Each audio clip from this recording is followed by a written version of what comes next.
మీరు కన్సీవ్ అవ్వడానికి ప్రయత్నం చేస్తున్నట్టయితే, ఇప్పుడు నేను చెప్పే కొన్ని విషయాలు రెగ్యులర్‌గా ఫాలో చేయండి.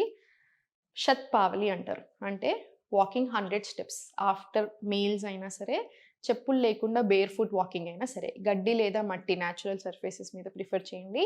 చెప్పులు లేకుండా ఒక 15, 20 నిమిషాలైనా సరే కంపల్సరీ వాకింగ్ తీసుకోండి. చాలా అంటే చాలా మంచిది. సెకండ్ వచ్చేసి యోగిక్ ఆసనాస్ చాలా బాగా వర్కౌట్ అవుతాయి. సో, ఎవ్రీ డే ఒక 1 అవర్ ఆఫ్ ప్రాక్టీస్ ఉండేలాగా చూసుకోండి.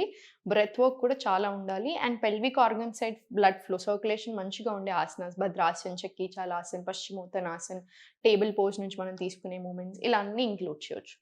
థర్డ్ వచ్చేసి పడుకునే ముందు విపరీతకరాన్ని ప్రాక్టీస్ చేయండి. లెగ్స్ అప్ ద వాల్ అంటారు. జస్ట్ మనం వెల్లెంకి పడుకుంటాం కదా!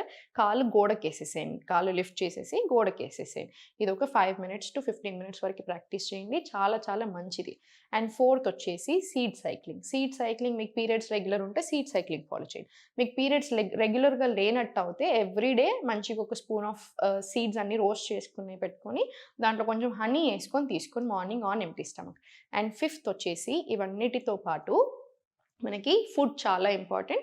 సో, మీకేదైతే మంచిగా డైజెస్ట్ అవుతుందో ఆ ఫుడ్ ఎక్కువగా తింటా ఉండండి. ఎక్కువ ప్రిఫర్ చేయండి. వార్మ్ అండ్ కామింగ్ ఫుడ్స్ ఎక్కువ తీసుకోండి.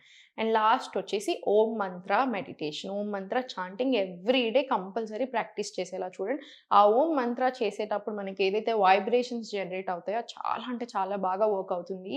మనకి కన్సీవ్ అవ్వడానికి ప్రయత్నం చేసే ప్రాసెస్‌లో కూడా. సో, కంపల్సరీ ఇవన్నీ ఫాలో చేసేలా చూడండి. బోత్ కపుల్ ఇద్దరు ఇవన్నీ ఉండాలి. ఒక్కళ్ళు కాదు, ఇద్దరు అన్నీ చేసేలాగా చూసుకోండి సరిపోతుంది.